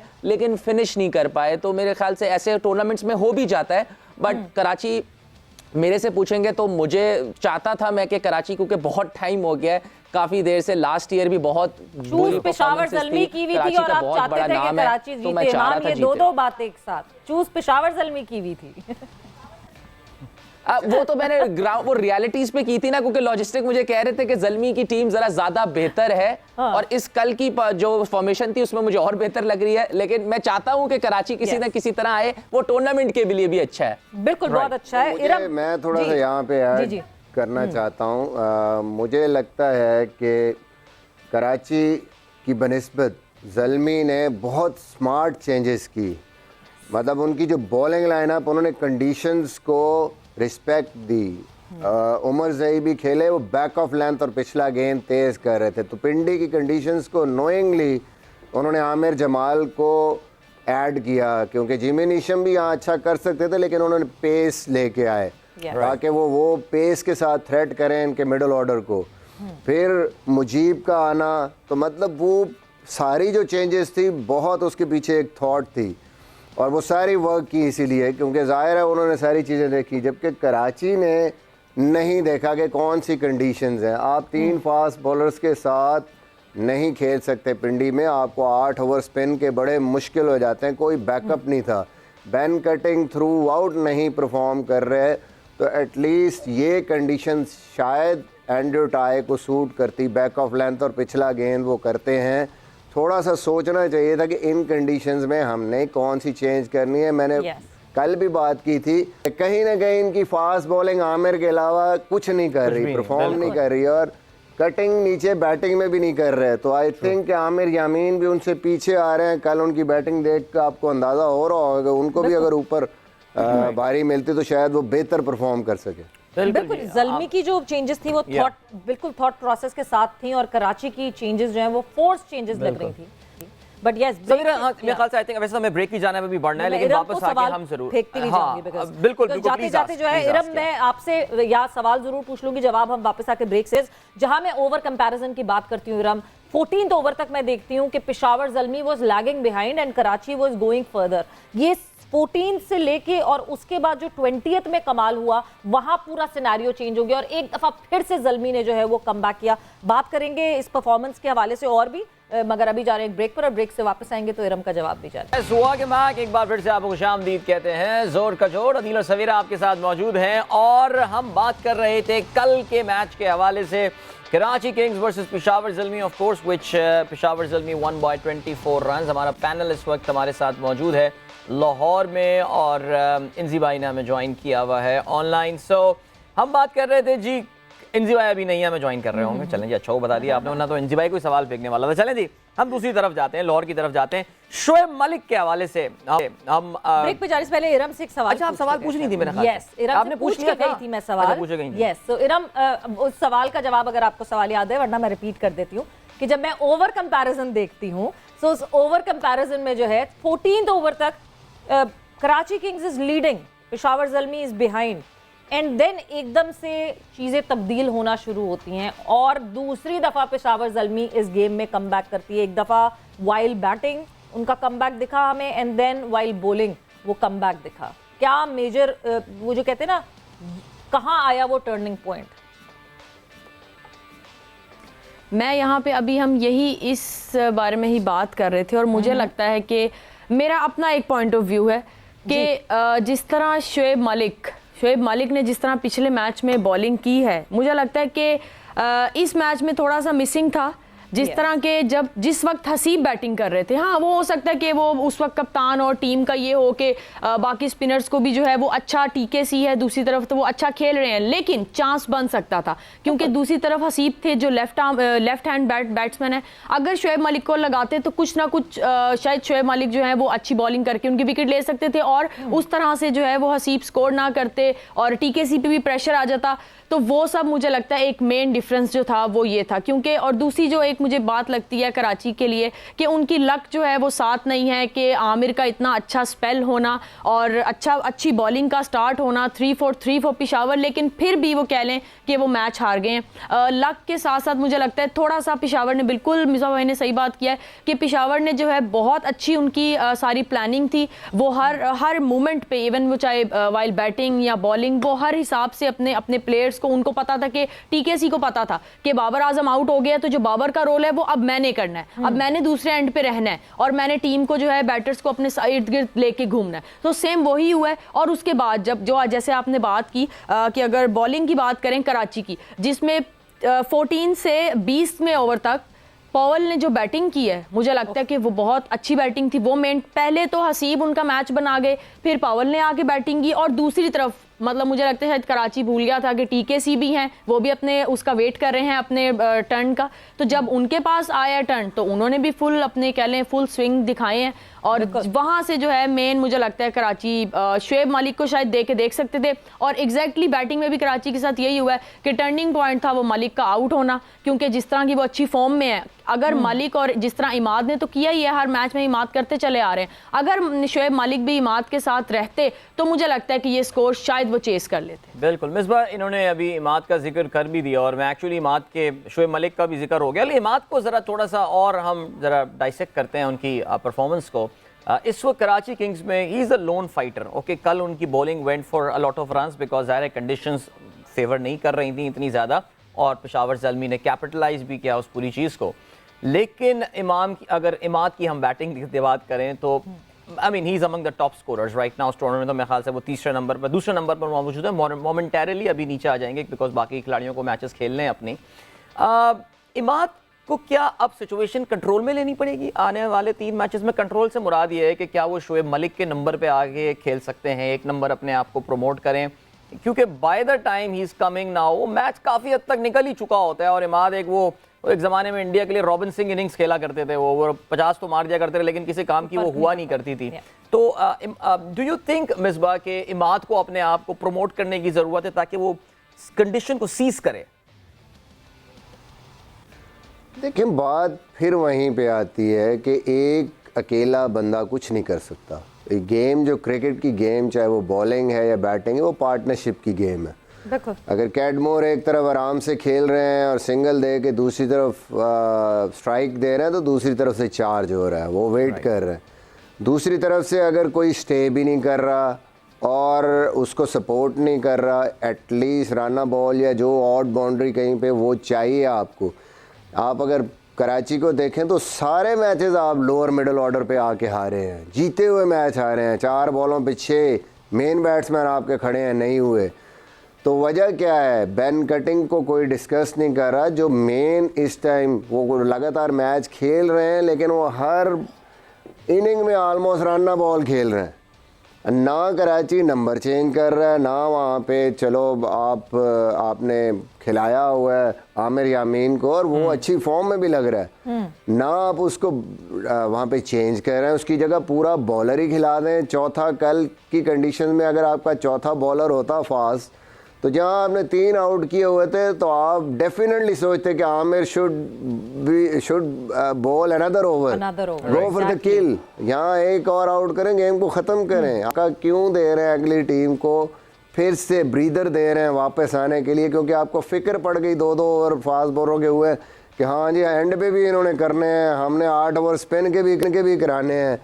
तो वो ऐसी सिचुएशन जब भी होगी ना तो आपके लिए मुश्किलें होंगी, आप गलती कर रहे हैं। नंबर 7 बहुत इम्पोर्टेंट नंबर है, ऑब्वियसली मलिक का भी इम्पोर्टेंट नंबर है। उस तरीके से उस बेचारे से परफॉर्म नहीं हो रहा जिस तरह वो करना। और जब सीनियर प्लेयर ऐसी सिचुएशन होती है ना कि हाथ में आए हुए मैच जिनमें वो अच्छा भी खेला और फिनिश नहीं हुए, तो थोड़ा सा pressure as a senior player आप पे बढ़ जाता है। तो I think it's tough time for him also, but वो उसने दोबारा, मुझे लगता है कि उसको ज़रा रीगैदर करनी पड़ेंगी अपनी थॉट्स। अगर आखिरी 3 मैचों में अच्छा करना है तो मेरे ख्याल में कॉन्फिडेंस को अपने आप को वापस लेके आना पड़ेगा। और नंबर 7 सोचना पड़ेगा कराची को, अगर हमने एक बॉलर और ऐड करके आमिर यामीन को यहाँ पे खिलाएं, बेन कटिंग उनको वो चीज़ नहीं दे रहे जो उनको चाहिए उस नंबर पे। बिल्कुल, बेन कटिंग तो मुझे ये लगता है कि बहुत जल्दी बेन कटिंग पे डिसीजन ले लेना चाहिए था कराची को। कटिंग उनकी पहले हो जानी चाहिए थी मेरे ख्याल से, परफॉर्मिंग दैट वे। बट और इमाद की बात जहाँ हम बात कर रहे थे, इमाद की, आई थिंक कि कराची जो ये सारा क्लोज आ रहा है वो आउटस्टैंडिंग वो परफॉर्मेंस है उसकी। वो जिस तरीके से खेल रहा है, मतलब अकेला ही वो मैच, नीचे से उसको कोई सपोर्ट ही नहीं मिल रही ना दूसरी तरफ से। वो 10 रन 5, 10 रन 15 रन की भी सपोर्ट नहीं मिल रही उसको, क्विक फायर। तो उसके बावजूद हर मैच वो ऑलमोस्ट विक्ट्री पे ले जाता है तकरीबन वो। बिल्कुल, और मतलब वो कोशिश वही लग रहा है, बार बार यही फील आ रही है कि माद ने ना अपने कंधों पे घसीट के वो लाइन क्रॉस करने की कोशिश कर रहे हैं, बट ऑब्वियसली अकेले नहीं हो सकता ये। इंजी भाई, बहुत अभी बात, और जिस तरह मिसबा ने भी कहा कि एक सीनियर प्लेयर पे सबसे पहले प्रेशर आता है if he is not performing. Shoaib Malik, कल हमने ये देखा कि एक इतना लंबा तवील करियर शोएब मलिक का, even then he could not face the fierce fast bowling that was coming across him. फिर मलिक से बॉलिंग नहीं कराई गई, वहाँ इरम ने ये कहा कि आप जब आपके सारे बॉलर्स जो है वो उनको रन्स पड़ रहे हैं तो why not just think out of the box और करवा दें, एक आधा ओवर जो है वो मलिक को करवा के देख सकते थे। He is got that experience. तो वो अगर उनको यूटिलाइज भी ऐसे नहीं किया जा रहा, वो रिस्पॉन्ड भी नहीं कर रहे हैं, तो आपको लगता है now is the time to think कि कासिम अकरम पीछे बैठे हुए हैं एक और player, why not just give a chance to that young boy who can contribute further on? जी मेरी आवाज आ रही है आपको? जी आ रही है जी भाई। अच्छा, सारों से पहले जिस तरह मलिक है ना, एक तो मैं मलिक को ये नहीं कहूंगा कि जी मलिक आउट ऑफ फॉर्म है, क्योंकि उसने ऑलरेडी इसी PSL में ना 270 कर चुका है। और देखो हम सारे है ना मलिक का खेल को जानते हैं कि जी मलिक आके खेल को बनाता है। शुरू में वो उस तरह की हिटें नहीं मारता कि जिस तरह की है ना उसको तवक्को करते हैं। कल भी यही सूरत हाल थी कि जी आप है ना उसको जिस टाइम बैटिंग करने लेके आए तो एवरेज है ना वो 12.5 रन की हुई थी उस टाइम एवरेज। देखो जहां आपने नंबर 4 पे भेजा था प्लेयर को, वहां आपको मलिक को भेजना चाहिए था। आप अपने ना प्लेयर्स को यूटिलाइज करें। अगर कराची की पूरी बैटिंग में देखा जाए तो आपको मैच फिनिश करके कौन देगा? अगर आप रियलाइज करते हैं ना अपनी बैटिंग में कि इसका रोल ये वाला डिसाइड करते हैं कि ये वाला प्लेयर है कि ये 20 ओवर खेल लेगा। आप मलिक को जिस टाइम सारों को पता है, मिसबा को भी पता है, ये इमाम को भी पता है और आप लोग भी देख रहे हैं कि मलिक शुरू में आके ना 8-10 बॉलें लेता है, सिंगल वगैरह लेता है, उसके बाद है ना वो फिर इनिंग्स बनाना शुरू करता है। लेकिन जहां आप उसको लेके आएंगे कि जी 12-13 रन की एवरेज होगी तो फिर तो उसको पहली बॉल से हिट मारनी पड़ेगी, जो उसने कल दूसरी बॉल पे किया। शॉर्ट बॉल सारों को पता है कि जी मलिक शुरू में उस पर हिट नहीं खेलता, तो उसको मारनी पड़ी हिट। तो आपको अपने जो उनसे मेन प्लेयर है ना, और देखो कराची में और सेकंड नंबर पे जो सारों से अच्छा कर रहा है कि जी मिडिल ऑर्डर में वो इमाद वसीम है। इमाद वसीम ने कल अपने आप को ओवर इतने थोड़े दिए, तो जिससे बाद में मिल रहे थे तो मैंने से मिला, मैंने उसको कहा कि जी वेल प्लेड। तो इमाद ने मेरे से कहा कि इंजी भाई यहाँ तो ये 225 रन वाली पिच थी। मैंने कहा बिल्कुल सही था कि जी शुरू के आमिर का अगर एक स्पेल निकाल दिया जाए जो उसका शुरू के 2 से 3 ओवर का था, उसके बाद बॉलर कहीं भी डोमिनेट करते हुए नजर नहीं आए। बेशक आप जल्मी की कह लो कि जी बैटिंग बहुत अच्छी की, लेकिन मेरे ख्याल में कराची वालों ने भी बैटिंग बहुत अच्छी की। लेकिन मेरा ये ख्याल है कि जो इनका बैटिंग ऑर्डर है कि जो आपने जिस टाइम 10 रन की एवरेज चाहिए थी, आपने बीच में एक लड़का भेज दिया नंबर 4 पे, जिसने आके हमारे लिए तो बहुत अच्छा हुआ कि जी उसने आगे ना 10-12 बॉलें जाया की। जो हमारी एवरेज 10 की थी वो 10 से हमारी एवरेज चली गई 12.5-13 रन पे। राइट, तो वो बहुत मुश्किल है। आपको जो अपने मेन प्लेयर्स है ना, जो आपने जिसको प्लाटिनियम प्लेयर कहना चाहिए, उनको सॉरी, तो उनको आपको ना यूटिलाइज करना पड़ेगा टॉप ऑर्डर पे या बॉलिंग पे। सही है कि जी मलिक ने पिछले मुल्तान वाले मैच में भी बॉलिंग की थी, अच्छी की थी बॉलिंग, तो उसको यूटिलाइज कर सकते थे। एक आधा 2 ओवर ट्राई करके देख लेते, हो सकता है ब्रेक थ्रू दे देंगे। बिल्कुल। तो ये तो मेरे ये ख्याल में जो कराची की जो बैटिंग है उसमें ना आपको जो आपके मेन प्लेयर्स हैं, जो इनफॉर्म प्लेयर्स हैं, उनको ऊपर खिलाना पड़ेगा। अगर आप उनको नीचे लेके जाएंगे तो मेरे ख्याल में आपके लिए मुश्किल होगी बहुत ज्यादा। चलें जी, ग्रेट। आई थिंक हमने बहुत तफसील से जिक्र किया कल का ये मैच कराची किंग्स और पेशावर ज़ल्मी का। Now let's talk about today's game जो कि आज 7 बजे खेला जाएगा। एक्शन एक बार फिर से रिटर्न होने वाला है कद्दाफी स्टेडियम लाहौर में, जहां पे गालिबन इस टूर्नामेंट की अब तक की सबसे एक्साइटिंग टीम लाहौर कलंदर्स का इस टूर्नामेंट की सबसे अनएक्साइटिंग टीम पेशावर, अभी कोयटा नहीं, पेशावर नहीं, कोयटा ग्लैडिएटर के साथ, इंजी भाई सॉरी गलती से निकल गया मुंह से, कोयटा ग्लैडिएटर्स के साथ जो है वो इनका मैच होने वाला है। तो चलें जी, कोयटा ग्लैडिएटर्स और लाहौर कलंदर्स जरा हेड टू हेड भी हम देख लेते हैं, फिर उसके बाद जो है जरा हम इसके हवाले से जो है वो भी बात करेंगे। सो आपकी स्क्रीन पर ऑफ कोर्स इस वक्त है, ये दोनों टीमें एक दूसरे के आमने सामने 15 दफा आ चुकी है और well there is little to choose between two sides। Lahore कलंदर 8 दफा ये मैचेस जीता है, कोयटा ग्लैडिएटर्स की बात करें तो 7 दफा वो मैचेस जीतने में कामयाब हुए हैं। और ज़ाहिर इस टूर्नामेंट की यह याद रहे, बल्कि वो कहते हैं ना हर मैच को कहने का एक तरीका होता है, this is the top of the table versus the bottom of the table clash. Lahore Qalandars पिछला मैच जीतने के बाद टॉप ऑफ द टेबल है और कोयटा ग्लैडिएटर्स जो है वो बिल्कुल बॉटम ऑफ द टेबल है। तो इस तनाजुर में बात करेंगे पिछले मैचेस में। लाहौर कलंदर तो लग रहा है everything, they have got everything right now, everything has been sorted and all, लेकिन कहां बेहतरी की गुंजाइश हो सकती है और कोयटा ग्लैडिएटर्स को क्या करना है? याद रहे कोयटा ग्लैडिएटर भी आज के मैच खेलने के बाद अगर आज का मैच भी वो नहीं जीतते, it is almost certain that their tournament is over now. It's all over for them. So must win game for them. हमारे पास इस वक्त एक कॉलर भी मौजूद है, मुझे बताया गया है, और ये कॉलर हमारे दोस्त वसीम कराची से हमें कॉल कर रहे हैं. अस्सलाम वालेकुम वसीम. जी भाई, अस्सलाम वालेकुम आदिल भाई. वसीम बोला, कराची मज़ार कायद पे रहता हूँ. जी जी, मज़ार कायद पे रहते हैं जी. फरमाइए सवाल. अच्छा, तो बाकी इंजी भाई, मिसबा भाई जो बैठे, इरम और इमाम, सबको सलाम बहुत बहुत. वालेकुम. मेरी 50+ एज है. मैंने तो काफी फॉलो किया पर्सन की स्पोर्ट्स को, इंजी भाई. और मिसबा भाई के लिए ये कहना चाह रहा है कि पीएसएल का जो आई एम श्योर आईपीएल के बाद नंबर 2 है PSL, but I am sure in future it be on top. IPL में ग्लैमर है बस. सही. मिसबा भाई के लिए सवाल है कि इन फ्यूचर कोई प्लान है इनका क्या करने का? कोचिंग तो कर चुके हैं, तो कोई पीसीबी में कोई होता वगैरह या कोई फ्यूचर प्लान है? देखें मिसबा भाई, हमारे मुल्क में टैलेंट की कमी नहीं है. अच्छा चलें, आई थिंक वसीम साहब जरा मुख्तसर रखिएगा, वक्त कम है. आपके 2 सवाल वैसे हमारे पास आ गए हैं, तो हम बहुत शुक्रिया करते हैं आपका. एक तो आपने पीएसएल और आईपीएल के कंपैरिजन के हवाले से बात की है कि जी आप कहते हैं पीएसएल जो है वो नंबर 1 लीग बन जाएगी. ज़ाहिर है देखें ये इकोनॉमिक्स की बात है, ये इकोनॉमिक्स का जो है मैटर है, ज़रा डिफरेंट है. ज़ाहिर है IPL will remain number 1 because ज़ाहिर है बहुत बड़ी इकोनॉमी उसको बैक कर रही है. पीएसएल भी इज बिहाइंड, बट हमें कंपैरेटिव टर्म्स में देखना पड़ेगा. लेकिन जो मिसबा से उन्होंने सवाल पूछा है कि आगे के आपके क्या प्लान है मिसबा, ये जानना चाहते हैं. जी आगे तो प्लान्स ज़िंदगी में ज़ाहिर है आप देखते हैं, अपॉर्चुनिटीज़ जैसे आपके पास आती हैं तो फिर आप उसको उस हवाले से देखते हैं. बीइंग अ क्रिकेटर ज़ाहिर है मेरा इंटरेस्ट कोचिंग में है और analysing the game, that's why I am here. Cricket से आप दूर नहीं हो सकते.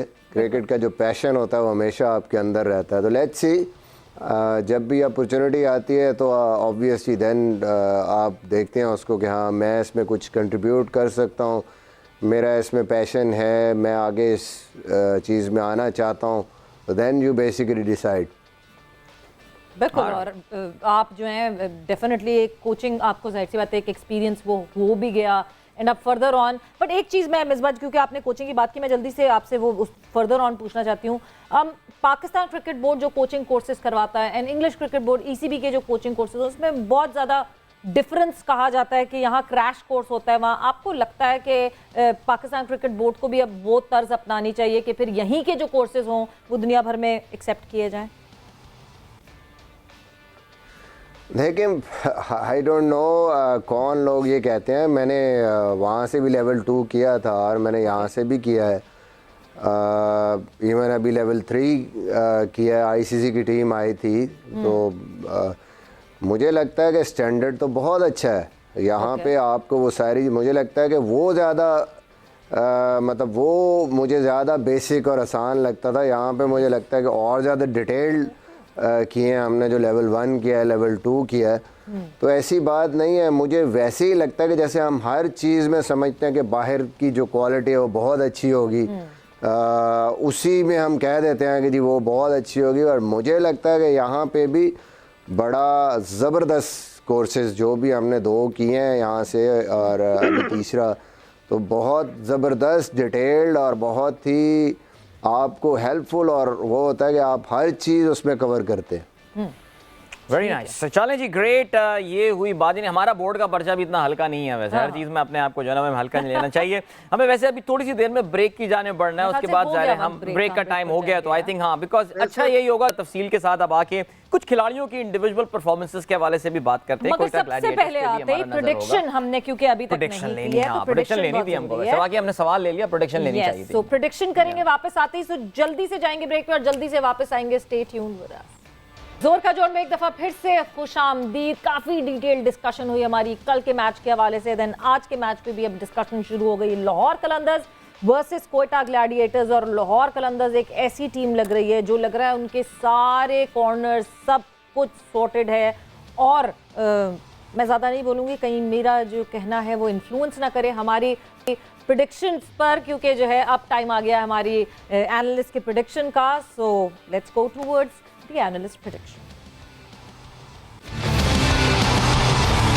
खुशी भाई, yes, Karachi Kings versus Peshawar Zalmi, कौन सी आती है? पेशावर ज़ल्मी.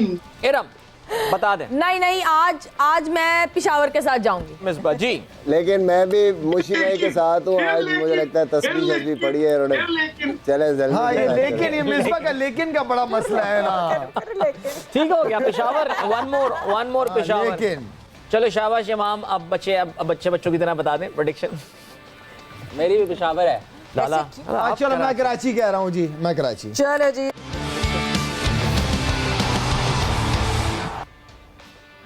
लाला का लास्ट मोमेंट शिफ्ट जो है और Yes. मिसबा का लेकिन जो है ये they both actually didn't work out, but Misbah के लिए लेकिन worked actually nevertheless. So there we go. So ये देख लीजिए आप लोगों ने, लाला गॉट इट रॉन्ग, बाकी हमारा जो पैनल है बिल्कुल दे got it right. So points table जो है, जो हमारे एक्सपर्ट पैनल का वो टेबल आपके सामने है और किस तरह प्रोग्रेस कर रहे हैं हमारे एक्सपर्ट्स। सो ये आपके सामने जी। Yeah, Lala has become the Quetta gladiators of this table, by the way. बिल्कुल इस वक्त बॉटम पे है with 16 points, 18 points, इरम के 20 points, इमाम, and Misbah is leading with 22.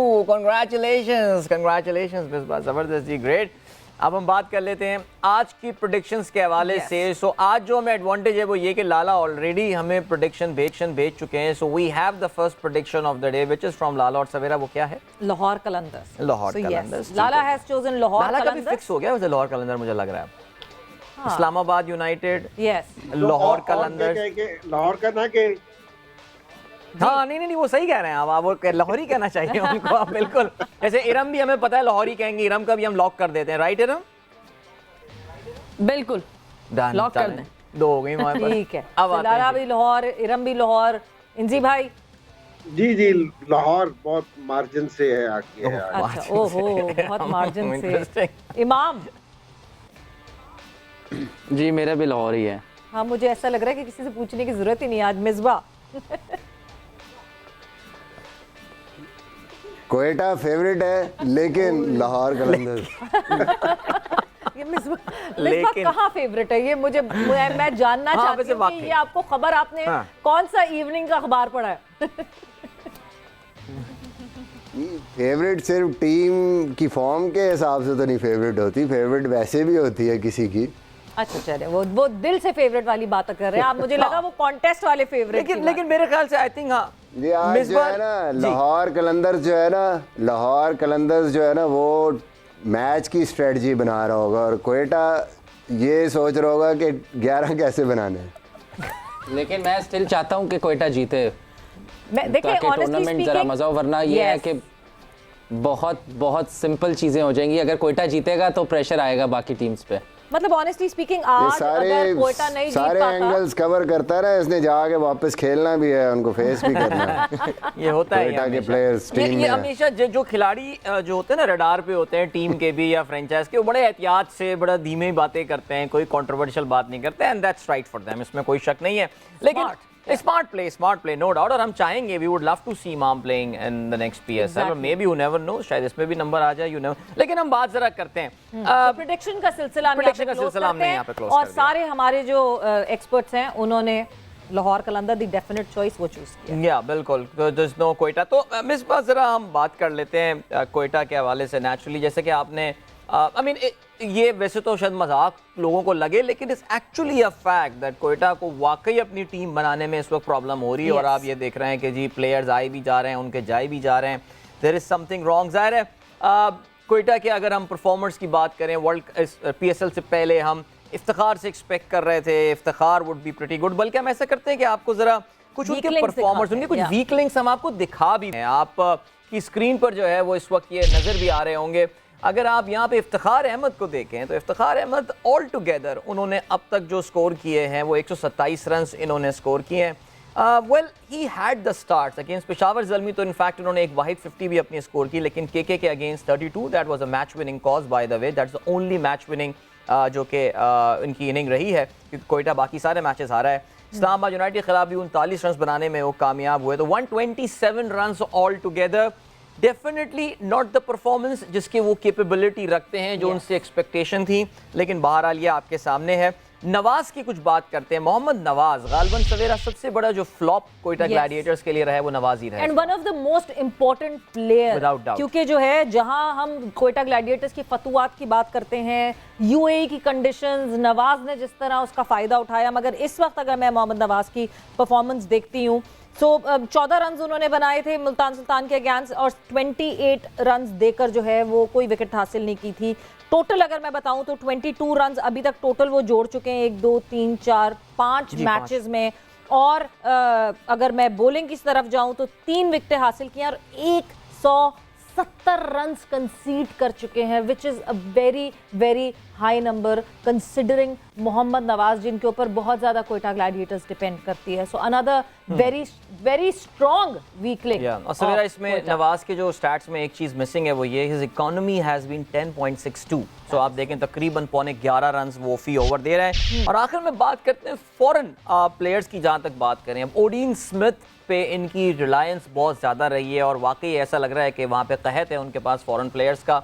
Hasaranga को आना था but remember Hasaranga has to play as a bowler there, batting भी वो थोड़ी बहुत कर लेते हैं। लेकिन अगर आप ओडीन स्मिथ की ऑलराउंड कारकर्दगी भी देखें, कुल मिला के 42 रन बनाए और उस 42 में से भी वो 1.25 उनके जो पेशावर ज़ल्मी के खिलाफ मैच में बने हैं वो, उसके अलावा तो ये सिंगल फिगर्स में ये रहे हैं, सिंगल डिजिट इनके स्कोर रहे हैं। अगर बॉलिंग की बात करें परहैप्स मार्जिनली बेटर, 6 विकेटें इन्होंने हासिल की हैं अपने 5 मैचेस में और जिसमें उन्होंने 179 रन जो हैं वो भी दिए हैं। सो यहाँ पे भी अगर आप देखें तो ओडीन स्मिथ का बाय द वे जो इकोनॉमी है वो भी बहुत हायर लेवल पे, that is also on the higher side as well. So बहरहाल ये हमने कुछ उनके प्लेयर्स की हवाले से बात की, जाहिर है हम एक एक प्लेयर की बात कर सकते हैं। Jason Roy by the way is not available now की कारकर्दगी he never got going. Misbah अगर हम ओवरऑल सम अप करें कोयटा ग्लैडिएटर्स, ऐसा लगता है they never got started in this PSL। वो कहते हैं ना एक टीम अब सेट हो रही है या कुछ, कराची में पिछले मैच में हमें लगा कि यार एक कॉम्बिनेशन सा बन गया है, कुछ कर सकते हैं। क्या असेसमेंट करेंगे आप इस इंपॉर्टेंट मैच से पहले कोयटा ग्लैडिएटर्स के चैलेंजेस का? देखिए मैं तो जो समझाऊं पिछले 2-3 सीज़न के अंदर के कोयटा अभी यूएई में खेल रही है। वो ये एक्सेप्ट नहीं कर पाए और ये डिटर्मिन नहीं कर पाए कि भाई कंडीशंस डिफरेंट हैं, पाकिस्तान में कंडीशंस डिफरेंट हैं। आप 4 बॉलरों से खेलते हैं T20 और उसमें भी आपका मेन बॉलर जो है जिस पे आप बहुत ज़्यादा रिलाई करते हैं वो नवाज़ है। हालांकि यहाँ पे अगर आप ओवरऑल टीमों को देखें तो पाकिस्तान में फिंगर स्पिनर की इफ़ेक्टिवनेस उतनी नहीं है। आप देखें कि वो इमाद भी बॉलिंग करते हैं तो बीच में कहीं ना कहीं वो सिचुएशन देख के बॉलिंग करते हैं। अगर कोई बॉलर लेग स्पिनर ऐसे हैं कि वो as a full fledge bowler खेल रहे हैं और मोस्टली जो टीमें हैं वो क्वालिटी फास्ट बॉलिंग पे डिपेंड करती हैं, क्योंकि पाकिस्तान में उस तरह स्पिन नहीं होता और ड्यू फैक्टर भी होता है। वो इस चीज़ को अभी तक मेंटली एक्सेप्ट नहीं उन्होंने किया और उनके पास 2 क्वालिटी फास्ट बॉलर है और 3 ऐसी चीज़, 3 जो मैं कहूँगा उनकी बॉलिंग में वीक लिंक्स पर बन जाते हैं। नवाज़ की इफेक्टिवनेस उस तरह नहीं है, फिर आपका दूसरा स्पिनर और तीसरा आप ऑलराउंडर खिला रहे हैं जो कि बैटिंग ज़्यादा बेहतर करता है। बॉलिंग ओडियन स्मिथ की पे आप उस तरीके से रिलाय नहीं कर सकते। तो मुझे लगता है कि आपको पाकिस्तान में टॉप 6 जो है वो अपने स्ट्रॉन्ग आप पिक करें और 5 बॉलिंग ऑप्शंस आप यहाँ की कंडीशंस के मुताबिक प्रॉपर बॉलिंग ऑप्शंस रखें जिसमें आपके पास 4 अच्छे बॉलर हों, तेज़ बॉलर और 1 स्पिनर कोई भी आप खिला सकते हैं। आप ये नहीं कर सकते कि सिर्फ 2 या 3 बॉलर खिला के 2 ऑलराउंडर से आप समझें कि 8 ओवर हम करा लेंगे। यहाँ तो आपके टॉप क्लास बॉलर्स को भी 40-40 रन शाहीन और उनको हो रहे हैं। तो अगर आप बीच में ऐसे बॉलर खिलाएंगे कि जो नॉर्मली 40 दूसरी पिचों पे जहाँ पे थोड़ी हेल्प है वहाँ पे देते हैं तो यहाँ तो वो 50 और 60 पे चले जाते हैं।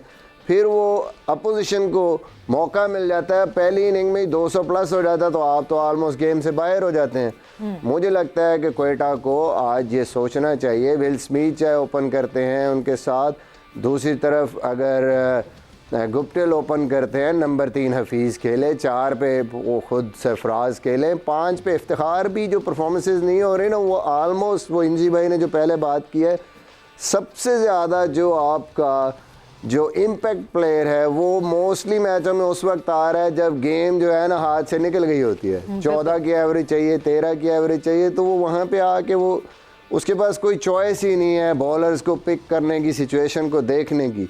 तो अपने जो बेस्ट रिसोर्सेज बैटिंग के हैं वो ऊपर लेके जाएं, अपनी बॉलिंग को कंप्रोमाइज़ ना करें वो 7वें या 8वें नंबर की बैटिंग की वजह से।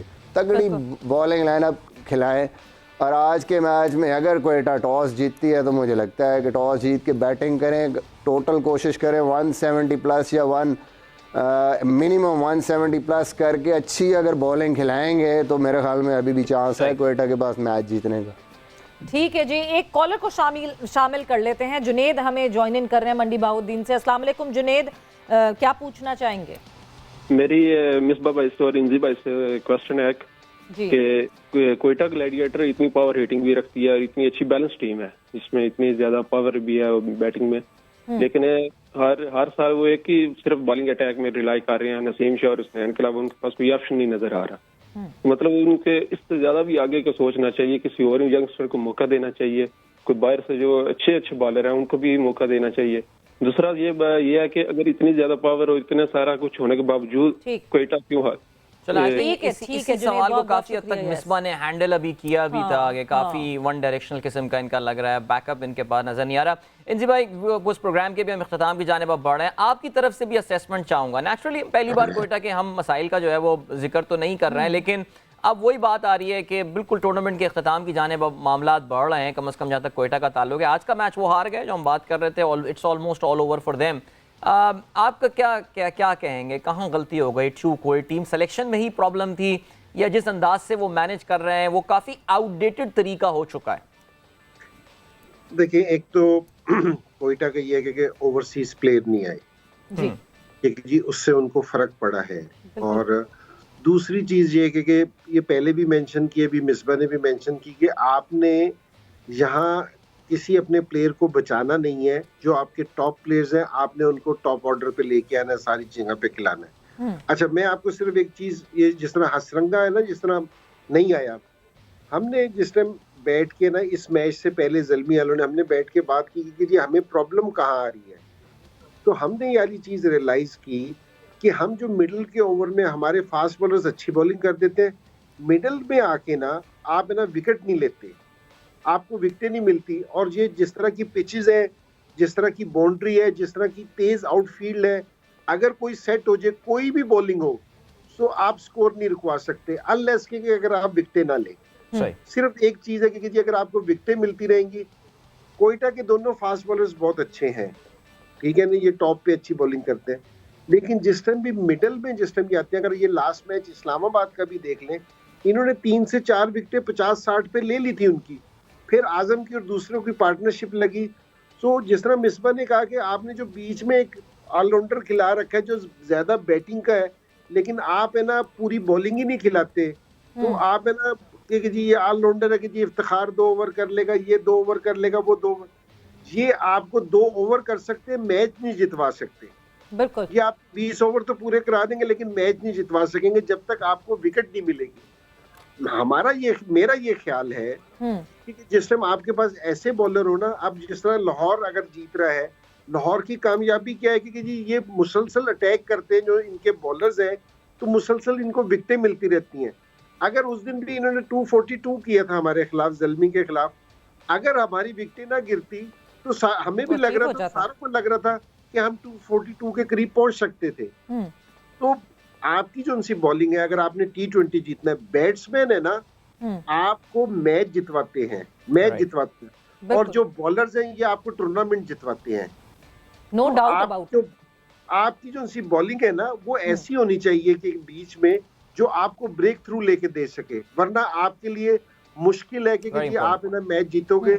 मिसबा और इमाम का तो मेरे से बहुत ज्यादा, क्योंकि मैं तो ये PSL नहीं खेला, ये खेले हुए हैं कि जिस टाइम आप सेट हो जाते हैं फिर आप स्कोर नहीं रुकवा सकते, क्योंकि फिर कोई मैटर नहीं करता कि जी आपकी 10 की 12 की अगर विकेटें ना मिले, जिस तरह कल आप खेल रहे थे, कल के मैच उसके ऊपर आ गए थे, इमाद वसीम और थोड़ी सी कोई एक सेट होता तो वो फिर पहुंच गए थे 200 के पास। बिल्कुल, और T20 फॉर्मेट में तो यही है कि आप रन्स नहीं रोक सकते, विकेटें लेनी है। इरम, एक और हम बात कर रहे थे सिलेक्शन की, कि जिस हिसाब से सिलेक्शन की है, क्या की है, मैं जब इमर्जिंग कैटेगरी में देखती हूँ क्वेटा ग्लैडिएटर्स ने, वहां पे भी सिलेक्शन, मतलब एमल खान मुझे दिखते हैं, इस वक्त बहुत यंग है एमल खान। क्या हमारे पास इमर्जिंग कैटेगरीज में और कोई अवेलेबिलिटी नहीं थी, या इमर्जिंग कैटेगरी पे कोई रिसर्च ही नहीं की क्वेटा ग्लैडिएटर ने? जी इरम, अच्छा, वही अभी हम यही बात कर रहे थे। मुझे ऐसा लगता है कि देखें सब जितनी भी फ्रेंचाइजीज हैं इनका अपना, उन्हें जो बेहतर लग रहा है, सॉरी उन्हें जो बेहतर लगा उन्होंने वो इमर्जिंग कैटेगरी में जो है वो प्लेयर सेलेक्ट की हैं। ये नहीं है कि अगर किसी एक इमर्जिंग प्लेयर से परफॉर्म नहीं हुआ तो इसका ये मतलब नहीं है कि वो अच्छा प्लेयर नहीं है, वो बिल्कुल अच्छा है, तभी उस पर जो है ट्रस्ट किया है किसी फ्रेंचाइज ने। जिस तरह एमल की आपने बात की है, मैंने इनको खेलता देखा है। मुझे लगता है कि थोड़ा सा और, क्योंकि अभी इमर्जिंग प्लेयर है, इनको थोड़ा सा टाइम लगेगा। ये एक अच्छा PSL जो है वो एक अच्छा एक ब्रांड है, इनको सीनियर प्लेयर्स के साथ भी खेलने का मौका मिल रहा है, तो मुझे लगता है इनको थोड़ा सा भी टाइम लगेगा। बाकी ये है कि मैं यही कहूँगी कि जैसे कोयटा है, कोयटा का इमर्जिंग के अलावा मुझे ऐसा लगता है कि कोयटा थोड़ा सा ऊपर नीचे, इसलिए उनका माइंड बिल्कुल अपसेट हुआ है। मुझे ऐसा लगता है कि उनका वो हंसा रंगा जब से उनके वो नहीं हुआ, उनको NOC नहीं मिला, कोयटा वहां से ज्यादा उनका माइंड जो है वो हिल गया। फिर उनके प्लेयर जो है वो अब रॉय भी वापस चले गए हैं, तो वो टीम जो है वो बिल्कुल उस चीज में सेट ही नहीं हुई। तो उनके जो इमर्जिंग प्लेयर हैं वो भी उस तरीके से अपने आप को प्रॉपर्ली दिखा नहीं सके इस टूर्नामेंट में। तो मुझे बिल्कुल हमें एक कॉल लेनी है इरम, और हमारे साथ जुनेद है फ्रॉम भक्कर। जुनेद नाम है जी, तैमूर फ्रॉम भक्कर जी। अस्सलाम वालेकुम तैमूर, जल्दी से अपना सवाल पूछ लें, वक्त कम है। सर मेरा सवाल ये है कि हमारे जो कैप्टन है बाबर आजम, इनको अगर कप्तानी से हटाकर परफॉर्मेंस देता है ये, तो इसको कैप्टन क्यों बनाया हुआ है हमने? क्या बोला है कप्तानी से? ये अगर किसी के समझ में आया आपने? अच्छा, कप्तानी से हटा के अच्छा गेम खेलते हैं तो कप्तान क्यों बनाया हुआ है? तो भाई मिसबा क्यों बनाया हुआ है कप्तान इनको? मेरे ख्याल में उसने अपनी कप्तानी में ही अभी 4 ट्रॉफियां जीती हैं एज ए प्लेयर। तो ये बात तो बिल्कुल गलत है कि कप्तानी में परफॉर्मेंस नहीं होती। अनफॉर्चुनेटली कोई 1-2 मैच अगर परफॉर्मेंस नहीं हुई तो वो किसी के साथ भी हो सकता है। इसका ये मतलब नहीं है कि वो कप्तानी की वजह से हो रही हो। ऑलमोस्ट मुझे लगता है कि 4 साल हो गए हैं जब पाकिस्तान की टीम की कप्तानी करते हुए, और he is the top performer in all 3 formats. आप ICC की ट्रॉफियाँ ऐसे नहीं जीतते। हम लोग कुछ ज़्यादा ही जो है ना क्रिटिकल हो जाते हैं और हम रीजंस ढूंढना शुरू हो जाते हैं कि परफॉर्मेंस जी रन्स नहीं हो रहा तो ये वजह होगी वो वजह होगी। Cricket is not easy for the batsman, specially आप टॉप ऑर्डर पे खेलते हैं तो इट कैन हैपन।